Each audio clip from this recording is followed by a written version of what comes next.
Hello, അമ്മ മനസ്സിൻ്റെ പുതിയൊരു എപ്പിസോഡിലേക്ക് എല്ലാവർക്കും സ്വാഗതം. ചാനൽ ആദ്യമായിട്ട് കാണുന്നവരാണെങ്കിൽ ഒന്ന് സബ്സ്ക്രൈബ് ചെയ്തിട്ട് ലൈക്ക് ചെയ്യണേ. അപ്പോൾ ക്ഷേത്രത്തിൽ വെച്ചിട്ട് തിരിച്ചിറങ്ങുന്ന സമയത്താണ് ചന്ദ്രികയുടെ കാല് ചെറുതായിട്ടൊന്ന് സ്ലിപ്പാവുന്നത്. അപ്പോൾ അവൾ വേദന കൊണ്ട് പൊളഞ്ഞിട്ട് അവിടെ ഇരിക്കുകയാണ്. സിദ്ധു അവൾക്കൊപ്പം അവിടെ ഇരിക്കുന്നുണ്ടായിരുന്നു. അപ്പോൾ ചന്ദ്രികയുടെ കാലെടുത്തിട്ട് സിദ്ധു നോക്കുകയാണ് എന്താ സംഭവിച്ചതെന്ന് അറിയാൻ വേണ്ടിയിട്ട്. പാദം തൊടുന്ന സമയത്ത് ചന്ദ്രികക്കാകെ വല്ലായ്മയാവുകയാണ്. അവൾ പറയുന്നുണ്ട്, സർ എന്തിനാ എൻ്റെ കാല് പിടിക്കുന്നത്? അപ്പോൾ സിദ്ധുവും പറയാന്ന് കാലിന് പിന്നെ എന്തൊക്കെ സംഭവിച്ചോ, കാലല്ലേ പിടിക്കേണ്ടത്. എന്നിട്ട് സിദ്ധു നോക്കുന്നുണ്ടായിരുന്നു. പക്ഷേ ചന്ദ്രികയ്ക്ക് ആകെ എന്തോ ഒരു ചമ്മലായിട്ട് അവൾ പറയുന്നുണ്ട്, സർ വേണ്ട, ഇപ്പോൾ കുഴപ്പമൊന്നുമില്ല, എനിക്ക് നടക്കാൻ പറ്റും. ശരി എങ്കിൽ പിന്നെ ചെരുപ്പിട് വാ. സിദ്ധു അവളെ സഹായിക്കുകയാണ്. പക്ഷേ ചെരുപ്പിട്ടിട്ടും ചന്ദ്രികയ്ക്ക് നടക്കാൻ പറ്റുന്നുണ്ടായിരുന്നില്ല. വേദന കൊണ്ട് ചന്ദ്രിക വീണ്ടും അവിടെ തന്നെ ഇരിക്കുകയാണ്. അപ്പോൾ അവൾ പറയുന്നുണ്ട്, എനിക്ക് നടക്കാൻ പറ്റുന്നില്ല സർ, കാലിന് എന്തെങ്കിലും സംഭവിച്ചു കാണും. സിദ്ധു പറഞ്ഞ സമയത്ത് ചന്ദ്രിക പറയുന്നുണ്ട്, ഏതോ ഞരമ്പിനെന്തോ സംഭവിച്ചു എന്നാണ് തോന്നുന്നത്. ശരി എങ്കിൽ പിന്നെ നീ ഒരുപാട് സ്ട്രെയിൻ ചെയ്യണ്ട, ഞാൻ നിന്നെ എടുത്തിട്ട് വണ്ടീൻ്റെ അടുത്തേക്ക് കൊണ്ടുപോകാം. അത് കേട്ടത് ചന്ദ്രിക അതിശയത്തോടെ സിദ്ധുവിനെ നോക്കുകയാണ്. അതിനുശേഷം അവൾ ചുറ്റിലും നോക്കുന്നുണ്ട്. എന്നിട്ട് സിദ്ധുവിനോട് പറയാണ്, അതൊന്നും വേണ്ട, ഞാൻ മെല്ലെ നടന്നിട്ട് വന്നോളാം.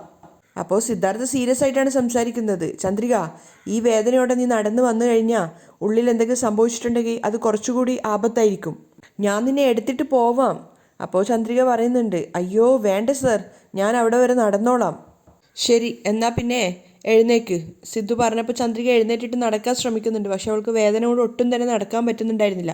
ഒന്നാമത് അവിടെ സ്റ്റെപ്പായത് കാരണം സ്റ്റെപ്പ് ചാടി ചാടി ഇറങ്ങുമ്പോഴേക്കും അവൾക്ക് നന്നായിട്ട് പെയിന് വരുന്നുണ്ടായിരുന്നു. അപ്പോൾ സിദ്ധു വീണ്ടും പറയാണ്, ചന്ദ്രിക ഒന്ന് ദയവ് ചെയ്ത് പറയുന്നത് കേൾക്ക്, കാറ് വരെയല്ലേ ഉള്ളൂ, ഞാൻ നിന്നെ എടുത്ത് അവിടെ വരെ കൊണ്ടുപോയിക്കോളാം. പക്ഷേ ചന്ദ്രികയ്ക്ക് അതെന്തോ ഒരു നാണം പോലെ തോന്നുകയാണ്. അവൾ പറയുന്നുണ്ട്, അത് വേണ്ട. ഇല്ല സർ, ഞാൻ എങ്ങനെയെങ്കിലും നടന്ന് വന്നോളാം. അപ്പോൾ സിദ്ധു പറയാണ്, നിന്നോട് ഇനി പറഞ്ഞിട്ട് കാര്യമില്ല, നീ വായി പൂട്ട്, ഞാൻ നിന്നെ എടുത്തോളാം എന്ന് പറഞ്ഞിട്ട് ചന്ദ്രികയുടെ സമ്മതത്തിന് കാത്തു നിൽക്കാതെ സിദ്ധു വേഗം തന്നെ അവളെ പൊന്തിക്കുകയാണ്. ചന്ദ്രിക അതൊട്ടും പ്രതീക്ഷിച്ചിട്ടുണ്ടായിരുന്നില്ല. സിദ്ധു കൈകളിൽ അവളെ കോരിയെടുത്ത സമയത്ത് ചന്ദ്രിക ദേഷ്യത്തോടെ പറയുന്നുണ്ട്, സർ എന്താ സർ, ഇത്രയൊക്കെ പറഞ്ഞിട്ട് സാർ എന്തിനാ എന്നെ വീണ്ടും എടുത്തത്? സാർ ആരെങ്കിലും കണ്ടാൽ മോശമാണ്, ദയവ് ചെയ്ത് എന്നെ ഇറക്കി വിട്.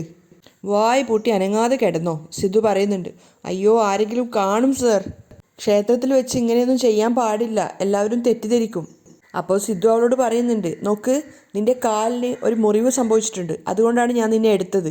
ഇതിൽ മറ്റുള്ളവരെന്താ തെറ്റായിട്ട് കാണാനുള്ളത്? ചന്ദ്രികയ്ക്കാണെങ്കിൽ ആകെ ചമ്മലാവുകയാണ്. അവൾ ചുറ്റിലും നോക്കിക്കൊണ്ടേ ഇരിക്കുന്നുണ്ട്, ആരെങ്കിലും കാണുന്നുണ്ടോന്നൊക്കെ. എന്നിട്ട് സിദ്ധുവിനോട് വീണ്ടും പറയാണ്, അയ്യോ എനിക്ക് ആകെ നാണക്കേടായി തോന്നുന്നു, ദയവ് ചെയ്തൊന്ന് ഇറക്കി വിട് സർ. ഓ അങ്ങനെയാണോ, നിനക്കങ്ങനെ ചമ്മൽ തോന്നുന്നുണ്ടെങ്കിൽ ഞാൻ ഒരു ഐഡിയ പറഞ്ഞുതരാം. നീ കണ്ണ് പൂട്ടിയിട്ട് അനങ്ങാതെ കിടക്ക്, അങ്ങനെയാണെങ്കിൽ ആരും നിന്നെ കാണില്ല. സർ ഞാൻ കണ്ണുപൂട്ടിയത് കൊണ്ട് കാര്യമുണ്ടോ? മറ്റുള്ളവർ എന്നെ കാണില്ലേ? അയ്യോ പറയുന്ന കേക്ക് ചന്ദ്രിക, നീ കണ്ണുപൂട്ട്. അപ്പോൾ സിദ്ധു അങ്ങനെ വാശിയോട് പറഞ്ഞപ്പോൾ ചന്ദ്രിക കണ്ണടയ്ക്കുകയാണ്. ആ സമയത്ത് സിദ്ധു പ്രണയത്തോടെ ചന്ദ്രികയെ നോക്കിക്കൊണ്ടാണ് നടക്കുന്നത്. ചന്ദ്രികയാണെങ്കിൽ കണ്ണുകൾ അടച്ചു പിടിച്ചിരിക്കുകയാണ്. കാറിൻ്റെ അടുത്തെത്തിയ സമയത്ത് ഡോറ് തുറന്നിട്ട് സിദ്ധു തന്നെ അവളെ കാറിനകത്തേക്ക് കയറ്റുന്നുണ്ട്. പെട്ടെന്ന് കണ്ണ് തുറന്നപ്പോൾ ചന്ദ്രിക നോക്കുമ്പോൾ സിദ്ധുവിൻ്റെ ബട്ടൻ്റെ മുകളിൽ അവളുടെ മുടി കുടുങ്ങിയിട്ടാണുള്ളത്. അപ്പോൾ അവൾ കണ്ണ് തുറന്ന സമയത്ത് സിദ്ധു പറയുന്നുണ്ട്, പേടിക്കണ്ട, പ്രശ്നമൊന്നുമില്ല. എന്നിട്ട് അവൻ തന്നെ ബട്ടൺസിൻ്റെ മുകളിൽ കുടുങ്ങിയിട്ടുണ്ടായിരുന്ന ചന്ദ്രികയുടെ മുടിയുടെ കെട്ടഴിക്കുകയാണ്. ആ സമയത്തൊക്കെ ചന്ദ്രികയും സിദ്ധുവും പരസ്പരം പ്രണയത്തോടെ കണ്ണുകൾ നോക്കുന്നുണ്ടായിരുന്നു. ശരിക്കും പറഞ്ഞാൽ അവരുടേത് മാത്രമായ ഒരു ലോകം തന്നെയായിരുന്നു അത്. ചന്ദ്രികയ്ക്ക് സിദ്ധുവിനോടുള്ള ഇഷ്ടം കൂടിക്കൂടി വരികയാണ്. അപ്പോൾ ചന്ദ്രികയ്ക്ക് കാല് വേദനിക്കുന്നുണ്ടായിരുന്നു. ആ സമയത്ത് സിദ്ധു ചോദിക്കുന്നുണ്ട്, എന്താ ചന്ദ്രിക, കാലിൻ്റെ വേദന കൂടി വരുന്നുണ്ടോ? ഹോസ്പിറ്റലിലേക്ക് പോയാലോ? വേണ്ട സർ, വീട്ടിൽ ചെന്നിട്ട് ഉപ്പിട്ടിട്ട് ചൂടുവെള്ളം പിടിച്ചാൽ മതി, ശരിയായിക്കോളും. അത് കേട്ട് സിദ്ധുവിൻ്റെ മുഖത്തൊരു പുഞ്ചിരി വിരിയാണ്. ഇത്രയൊക്കെ മോഡേൺ വേഷം ഇട്ട് കഴിഞ്ഞാലും ചന്ദ്രിക ശരിക്കും ഒരു ഗ്രാമത്തിൻ്റെ പെൺകുട്ടി തന്നെയാണെന്നുള്ളത് അവൻ അംഗീകരിക്കുകയാണ്. അതിനുശേഷം കാറിൻ്റെ ഡോർ അടിച്ചിട്ട് സിദ്ധുവും പോയിട്ട് കാറിൽ കയറുകയാണ്. കാറ് ക്ഷേത്രം കഴിഞ്ഞ് പോകുന്ന സമയത്ത് ചന്ദ്രിക ഒന്നും മിണ്ടാതിരിക്കുകയാണ്. അവളുടെ മുഖത്തേക്ക് നോക്കിയിട്ട് സിദ്ധു ചോദിക്കുന്നുണ്ട്, ചന്ദ്രിക നീ എന്താ ഒന്നും മിണ്ടാതെ എന്തോ ഒരു ടെൻഷനായ പോലെ ഇരിക്കുന്നത്? അപ്പോൾ ചന്ദ്രിക ആകെ ഒരു ടെൻഷനായിട്ട് പറയുന്നുണ്ട്, ഞാൻ ഒരുപാട് പ്രാവശ്യം വേണ്ടാന്ന് പറഞ്ഞതല്ലേ സർ, എന്തിനാ സർ അത്രയും ആൾക്കാരുടെ മുന്നിൽ വെച്ചിട്ട് ക്ഷേത്രത്തിൽ വെച്ചിട്ട് എന്നെ എടുത്തോണ്ട് വന്നത്? അത് കേട്ടപ്പോൾ സിദ്ധു സങ്കടത്തോടെ ചോദിക്കുന്നുണ്ട്, ഞാൻ നിന്നെ തൊടാൻ പോലും പാടില്ലേ, എനിക്ക് അതിനുള്ള അവകാശമില്ലേ? അപ്പോൾ ചന്ദ്രിക പറയാണ്, അങ്ങനെയല്ല സർ ഞാൻ പറഞ്ഞത്. എൻ്റെ ഭാഗത്ത് നിന്ന് ഒന്ന് ആലോചിച്ച് നോക്കൂ, ഞാനൊരു കുട്ടിയുടെ അമ്മയാണ്. പൊതുവായിട്ടുള്ളൊരു സ്ഥലത്ത് വെച്ച് സർ എന്നോട് ഇങ്ങനെയൊക്കെ പെരുമാറുമ്പോൾ നാളെ മറ്റുള്ളവരെന്തൊക്കെയാണ് പറഞ്ഞുണ്ടാക്കുക എന്നറിയില്ല. അപ്പോൾ സിദ്ധു പറഞ്ഞു കൊടുക്കുന്നുണ്ട്, ചന്ദ്രിക ഈ ലോകം ഉണ്ടല്ലോ, ഈ ലോകം എപ്പോഴും മറ്റുള്ളവരെ കുറിച്ച് എന്തെങ്കിലും പറഞ്ഞുകൊണ്ടേയിരിക്കും. മറ്റുള്ളവർക്ക് വേണ്ടി നമുക്ക് ജീവിക്കാനാവില്ല, നമുക്ക് വേണ്ടി നമ്മളെപ്പോഴും ജീവിക്കണം. സിദ്ധു പറഞ്ഞത് ശരിയാണെന്നുള്ളത് ചന്ദ്രയ്ക്കും അറിയാവുന്ന കാര്യം തന്നെയാണ്. അതുകൊണ്ട് അവൾ കൂടുതലായിട്ട് തർക്കിക്കുന്നില്ല. രാത്രി ആയപ്പോഴേക്കും പ്രിയയും കൂട്ടിയിട്ട് മേഘ പറഞ്ഞ പാർട്ടിക്ക് അവൾ എത്തിയിട്ടുണ്ടായിരുന്നു. അത് ശരിക്കും കുറച്ചൊരു മോഡേൺ ആയിട്ടുള്ള പാർട്ടി ആയിരുന്നു. കുറച്ച് കള്ളുകുടിയും എൻജോയ് ഒക്കെ ആയിട്ടുള്ളൊരു പാർട്ടി. ആ സമയത്ത് മേഘയുടെ കൂട്ടുകാരൊക്കെ അവിടെ ഉണ്ട്. അപ്പോൾ ആ ബർത്ത്ഡേക്കാരനായിട്ടുണ്ടായിരുന്ന പയ്യൻ വന്നിട്ട് മേഘയോട് സംസാരിക്കുകയാണ്. മേഘയോട് ചോദിക്കുന്നുണ്ട് എന്താ ലേറ്റായത്. അതിനുശേഷം പ്രിയയെ കാണുന്ന സമയത്ത് ചോദിക്കുന്നുണ്ട് നിനക്ക് ഇത്ര വലിയ മോളൊക്കെ ഉണ്ടോ. അയ്യോ ഇത്രയും വലിയ മോളൊക്കെ ഉണ്ടായിരുന്നല്ലേ, വിശ്വസിക്കാൻ പറ്റുന്നില്ല. അപ്പം മേഘയെ ചെറുതായിട്ടൊന്ന് സോപ്പിടുകയാണ്. അപ്പം മേഘയും പറയുന്നുണ്ട് ഓ ഒന്ന് പോ ഋഷി. ശരി ശരി വാ മേഘ എന്ന് പറഞ്ഞിട്ട് അവൻ അകത്തേക്ക് കൂട്ടിക്കൊണ്ടു പോകുന്നുണ്ട്. മേഘ പ്രിയയുടെ കൈ പിടിച്ച് കൂടെ പോവുകയാണ്. പ്രിയക്കാണെങ്കിൽ അവിടെ വന്നിട്ട് ഒട്ടും താല്പര്യം ഉണ്ടായിരുന്നില്ല. കാരണം അവിടെ മൊത്തം കള്ളുകുടിയും അങ്ങനെ ഒരു മൂഡായിരുന്നു. മേഘയെ കണ്ടപ്പോൾ എല്ലാവരും അടുത്ത് വന്നിട്ട് പരിചയം പുതുക്കുകയാണ്. മാത്രമല്ല മേഘ വലിയൊരു കമ്പനിയുടെ മാനേജറൊക്കെ ആണല്ലോ. അതുകൊണ്ട് തന്നെ എല്ലാവർക്കും മേഘയോട് ആ ഒരു റെസ്പെക്റ്റും ഉണ്ടായിരുന്നു. അങ്ങനെ അവസാനം മേഘയും കൂടെ വന്ന സമയത്ത് ഋഷി പറയുന്നുണ്ട് എങ്കിൽ പിന്നെ നമുക്ക് പാർട്ടി തുടങ്ങിയാലോ എന്ന്. അതിലൊന്നും പങ്കെടുക്കാതെ പ്രിയ കുറച്ച് ദൂരത്തേക്ക് മാറി നിൽക്കുകയാണ്. മേഘ നോക്കുന്ന സമയത്ത് പ്രിയ കുറച്ച് ദൂരെയാണുള്ളത്. അവൾ പ്രിയയുടെ അടുത്ത് പോയിട്ട് ചോദിക്കുന്നുണ്ട് മോക്ക് എന്തെങ്കിലും കഴിക്കാൻ വേണോ. അപ്പോൾ പ്രിയ തീരെ താല്പര്യമില്ലാത്ത മട്ടിലാണുള്ളത്. അവൾ പറയുന്നുണ്ട് എനിക്കൊന്നും വേണ്ട അമ്മ, ഇവിടെ ഐസ്ക്രീമും നിനക്ക് ഇഷ്ടമുള്ള കേക്കും പിന്നെ ഫ്രൂട്ട്സും ഒക്കെ ഉണ്ട്. മോക്ക് എന്താ ഇഷ്ടമുള്ളതെന്ന് വെച്ച് കഴിഞ്ഞാൽ വാങ്ങിക്കഴിച്ചോ. അപ്പോൾ പ്രിയ പറയുന്നുണ്ട് ഇല്ല എനിക്കൊന്നും വേണ്ട, എനിക്ക് വിശക്കുന്നില്ല. ശരി എങ്കിൽ പിന്നെ മോൾ ഇവിടെ ഇരിക്ക്, അമ്മ പോയിട്ട് ഫ്രണ്ട്സിനോട് സംസാരിച്ചിട്ടൊക്കെ വരാം. എവിടെയും പോവരുത്, ഞാൻ പാർട്ടി കഴിഞ്ഞ് വരുന്നത് വരെ ഇവിടെ തന്നെ ഉണ്ടാവണം, ഓക്കെ. പ്രിയ അവിടെ ഒരു സീറ്റിൽ പിടിച്ചിരുത്തിയിട്ട് മേഘയും പോയിട്ട് ആ പാർട്ടിയിൽ എൻജോയ് ചെയ്യാണ്. എല്ലാവരും മദ്യം കഴിക്കുന്ന കൂട്ടത്തിൽ മേഘയും കഴിക്കുന്നുണ്ടായിരുന്നു. എല്ലാവരും പാട്ടും കൂത്തൊക്കെ ആയിട്ട് ആടി തിമിർക്കുകയാണ്. അതൊക്കെ കാണുമ്പോൾ പ്രിയക്കെന്തോ വല്ലാത്ത ടെൻഷനും പേടിയൊക്കെ ആവുന്നുണ്ടായിരുന്നു. ആൺപെൺ വ്യത്യാസമില്ലാതെ എല്ലാവരും കള്ളു കുടിച്ച് അവിടെ കൂത്താടുകയാണ്. കുറച്ചു നേരം മേഘയ്ക്കൊപ്പം ഡാൻസൊക്കെ കളിച്ചതിന് ശേഷം ഋഷി നേരെ വന്നിട്ട് പ്രിയ ഇരിക്കുന്ന ആ ഒരു സീറ്റിൽ വന്നിരിക്കുകയാണ്. പ്രിയയുടെ മുന്നിലായിട്ട് ഒരു ഗ്ലാസ് മദ്യമൊക്കെ ആയിട്ടാണ് വന്നിരിക്കുന്നത്. പ്രിയക്കാണെങ്കിൽ അയാൾ അടുത്ത് വന്നിരുന്നപ്പോൾ തന്നെ വല്ലാത്ത പേടി തോന്നുന്നുണ്ടായിരുന്നു. പ്രിയയുടെ കണ്ണൊക്കെ നിറഞ്ഞിട്ടുണ്ട്. അപ്പോൾ ഋഷിയാണെങ്കിൽ ഒരു വൃത്തികെട്ട അർത്ഥത്തിലാണ് പ്രിയയെ നോക്കുന്നത്. പ്രിയയോട് ഹായ് പറയുന്ന സമയത്ത് പ്രിയ തലതാഴ്ത്തിയിരിക്കുകയാണ്. ജ്യൂസ് എന്തെങ്കിലും വേണോ മോൾക്ക്. അപ്പോൾ പ്രിയ പറയുന്നുണ്ട് വേണ്ട, നിൻ്റെ അമ്മയുടെ കൂടെ കൂടിയിട്ട് നിനക്ക് ഡാൻസ് ചെയ്തൂടെ, എന്തിനാ ഒറ്റയ്ക്ക് ഇരിക്കുന്നത്. അപ്പോൾ പ്രിയ പറയുന്നുണ്ട് എനിക്കതൊന്നും ഇഷ്ടമല്ല. ഓ അപ്പോൾ നീ നിൻ്റെ അച്ഛനെ പോലെ ആയിരിക്കും അല്ലേ. ശരി നീ ഏത് സ്റ്റാൻഡേർഡിലാണ് പഠിക്കുന്നത്. ഞാൻ 3rd സ്റ്റാൻഡേർഡിലാണ് പഠിക്കുന്നത്. ഓ അങ്ങനെയാണോ, നീയും നിൻ്റെ അമ്മയെപ്പോലെ വളരെയധികം സുന്ദരിയാണ് എന്ന് പറഞ്ഞിട്ട് പ്രിയയുടെ കവിളിൽ തൊടുകയാണ് അയാൾ. അപ്പോൾ അതൊക്കെ പ്രിയക്ക് വല്ലാത്ത ഇറിറ്റേഷൻ ഉണ്ടാക്കുന്നുണ്ടായിരുന്നു. ഋഷിയാണെങ്കിൽ പ്രിയ ഒരു വൃത്തികെട്ട അർത്ഥത്തോടെയാണ് നോക്കുന്നത്. ഇതൊന്നും മേഘ അറിയുന്ന പോലും ഉണ്ടായിരുന്നില്ല. അവളവിടെ കള്ളു കുടിച്ച് കൂത്താടുന്ന തിരക്കിലാണ്. അപ്പോൾ ഋഷി പ്രിയയോട് ചോദിക്കുന്നുണ്ട് നിൻ്റെ അച്ഛനും അമ്മയും തമ്മിൽ ഡൈവേഴ്സ് അല്ലേ. അതെ. എങ്കിൽ നിനക്ക് ഐസ്ക്രീം കൊണ്ടുത്തട്ടെ, നീ കഴിക്കുമോ. എനിക്കൊന്നും വേണ്ട. പ്രിയ അയാളോട് വീണ്ടും വീണ്ടും പറയാണ്. ഋഷിയാണെങ്കിൽ അവൾ നിർബന്ധിച്ചുകൊണ്ടേ ഇരിക്കുന്നുണ്ട്. പ്രിയക്ക് അയാളുടെ ആ ഒരു സംസാരവും ദേഹത്ത് തൊട്ടുള്ള ആ ഒരു പെരുമാറ്റമൊന്നും തീരെ ഇഷ്ടപ്പെടുന്നുണ്ടായിരുന്നില്ല. മേഘയാണെങ്കിൽ ഇതൊന്നും ശ്രദ്ധിക്കുന്ന പോലും ഉണ്ടായിരുന്നില്ല. അവളവിടെ കള്ളു കുടിച്ചിട്ട് കൂത്താടുന്ന തിരക്കിലാണ്. അവസാനം പ്രിയ തന്നെ എഴുന്നേറ്റിട്ട് ഋഷിയുടെ മുന്നിൽ നിന്ന് പോയിട്ട് മേഘയോട് പറയാണ് അമ്മ വാ അമ്മ നമുക്ക് വീട്ടിലേക്ക് പോവാം, എനിക്ക് ഇവിടെ നിൽക്കുന്നത് ഇഷ്ടമാവുന്നില്ല അമ്മ. അപ്പോൾ മേഘ കള്ളു കുടിച്ചിട്ട് പ്രിയയോട് പറയുന്നുണ്ട് ഇനിയും പാർട്ടി കഴിഞ്ഞിട്ട് കൂടിയില്ല, അതിൻ്റെ ഇടയിൽ വന്ന് വിളിക്കുന്നത്.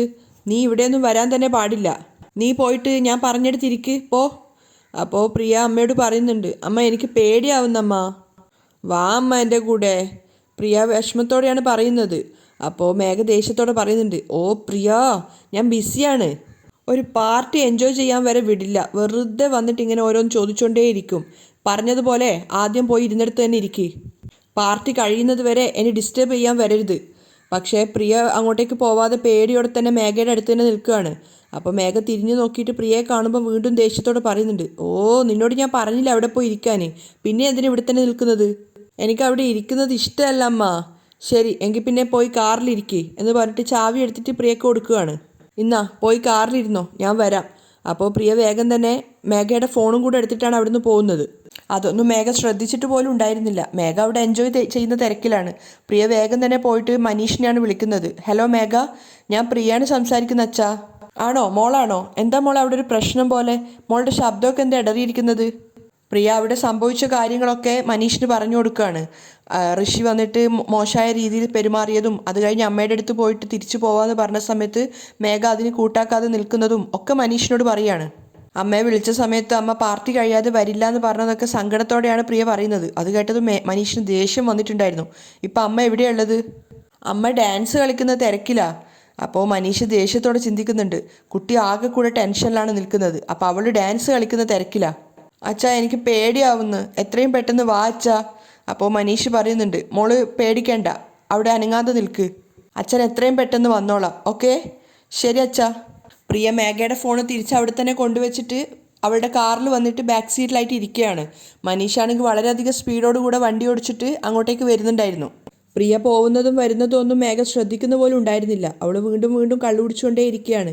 മനീഷാണെങ്കിൽ ടെൻഷനോടെയാണ് വണ്ടി ഓടിക്കുന്നത്, എത്രയും പെട്ടെന്ന് പ്രിയയുടെ അടുത്തെത്താൻ വേണ്ടിയിട്ട്. പ്രിയ വേഗം തന്നെ കാറിൽ കയറിയിട്ട് സേഫായിട്ട് ബാക്ക് സീറ്റിലായിട്ട് ഇരിക്കുകയാണ്. അങ്ങനെയാണ് അവരുടെ 3 പേരുടെയും ഭാഗമുള്ളത്. അതേസമയം വീട്ടിലെത്തിയ ശേഷം ചന്ദ്രിക കാലിൽ ഉപ്പുവെള്ളം ആക്കുന്നുണ്ടായിരുന്നു. അവൾക്ക് വല്ലാതെ വേദനിക്കുന്നുണ്ടായിരുന്നു കാല്. അപ്പോൾ തീൻ്റെ ചൂടിൽ തട്ടിച്ചുകൊണ്ടാണ് ആക്കുന്നത്. അപ്പോൾ പെട്ടെന്ന് തന്നെ മണ്ണെണ്ണ തീർന്നപ്പോൾ ചന്ദ്രിക ആകെ ഇനി എന്താ ചെയ്യാന്നറിയാത്ത അവസ്ഥയിലാണ്. മഹേന്ദ്രൻ, ലക്ഷ്മിയും മലരും ഒന്നും അവിടെ ഉണ്ടായിരുന്നില്ല. അപ്പോഴാണ് സിദ്ധു അങ്ങോട്ടേക്ക് കയറി വരുന്നത്. എന്താ ചെയ്യുന്നതെന്ന് ചോദിക്കുന്ന സമയത്ത് ചന്ദ്രിക പറയുന്നുണ്ട്, ഞാൻ ഉപ്പുവെള്ളം ആക്കുകയാണ്. അപ്പോൾ ഇങ്ങനെ ഒരു ട്രീറ്റ്മെൻറ്റ് മതിയോ, നമുക്ക് ഹോസ്പിറ്റലിൽ പോയാലോ എന്നൊക്കെ ചോദിക്കുന്നുണ്ട്. ഇല്ല, ഇത് ഞങ്ങളുടെ നാട്ടിൽ എല്ലാവരും ഇങ്ങനെയാണ് ചെയ്യാറ്, പെട്ടെന്ന് തന്നെ മാറും എന്നൊക്കെ ചന്ദ്രിക പറയുകയാണ്. അപ്പോൾ എങ്കിൽ പിന്നെ ചെയ്തോന്നൊക്കെ സിദ്ധു പറയുന്നുണ്ട്. അപ്പോൾ മണ്ണെണ്ണ തീർന്നിട്ടുള്ളത്, അതുകൊണ്ട് ചെയ്യാൻ പറ്റുന്നില്ല എന്ന് പറഞ്ഞ സമയത്ത് സിദ്ധു പറയുന്നുണ്ട്, അത് ഞാൻ എൻ്റെ വീട്ടിൽ നിന്ന് എടുത്തുകൊണ്ട് വരാം. എന്നിട്ട് സിദ്ധു പോയിട്ട് എടുത്തുകൊണ്ട് വരികയാണ്. സിദ്ധു മണ്ണെണ്ണ കൊണ്ടുവന്ന് ഒഴിച്ചതിന് ശേഷം വീണ്ടും ചൂടാക്കിയിട്ട് ചന്ദ്രിക കാലിന് പിടിക്കുകയാണ്. അപ്പോൾ സിദ്ധു ചോദിക്കുന്നുണ്ട്, അല്ല ചന്ദ്രിക, അങ്കിളിനെ ആൻറ്റിയെയും മലറിനെയൊന്നും കാണുന്നില്ലല്ലോ, അവർ രണ്ടുപേരും മലറിനെയും കൂട്ടിയിട്ട് പാർക്കിൽ പോയതായിരുന്നു, ചന്ദ്രിക പറയുന്നുണ്ട്. ചന്ദ്രികയ്ക്ക് കാല് നന്നായിട്ട് വേദനിക്കുന്നുണ്ടായിരുന്നു. അപ്പോൾ സിദ്ധു ചോദിക്കുകയാണ്, എന്താ ചന്ദ്രിക? അയ്യോ, വേദന കൊണ്ട് ജീവൻ തന്നെ പോകുന്ന പോലുണ്ട് സർ. അതല്ലേ ഞാൻ പറഞ്ഞത് ചന്ദ്രിക, നമുക്ക് ഹോസ്പിറ്റലിൽ പോവാന്ന്. വേണ്ട സർ, ഉപ്പുവെള്ളം തട്ടിച്ചാൽ തന്നെ വേദന മാറും.